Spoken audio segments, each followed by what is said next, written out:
इस तरह के और वीडियोस के लिए मेरे चैनल को सब्सक्राइब करें। Ready, 3, 2, 1, start. I have repeatedly been impressed during my visits to the Soviet Russia and to the United States by the many things they have in common. I am thinking more about the people than about politics. The people in both countries are in some ways remarkably similar to each other. They are frank and hospitable, and are exceedingly friendly.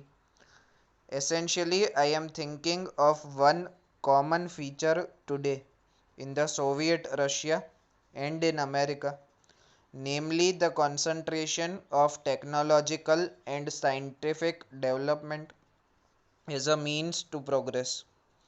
The Russians, in spite of their political differences, are full of admiration for the technological civilization which the United States has built up.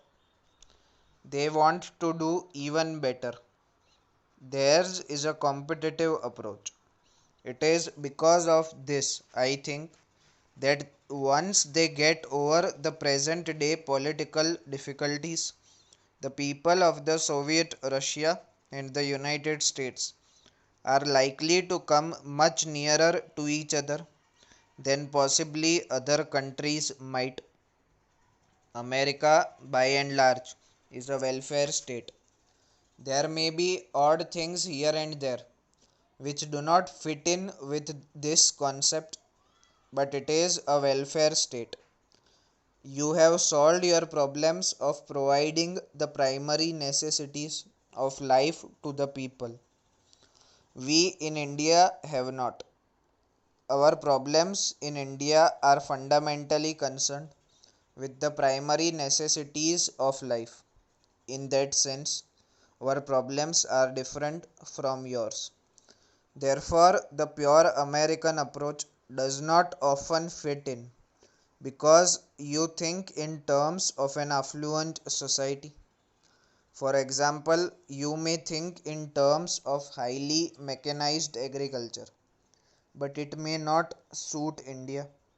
Not that we are against mechanization, but it may not fit in with the conditions in India. In the Soviet Russia, there has been certainly a very marked and progressive change from the rigid authoritarianism of Stalin's time. We must remember that in the Soviet Russia, at any rate, the greater part of it, they never had anything but some kind of authoritarian government, whether it was the Tsar's government or any other government.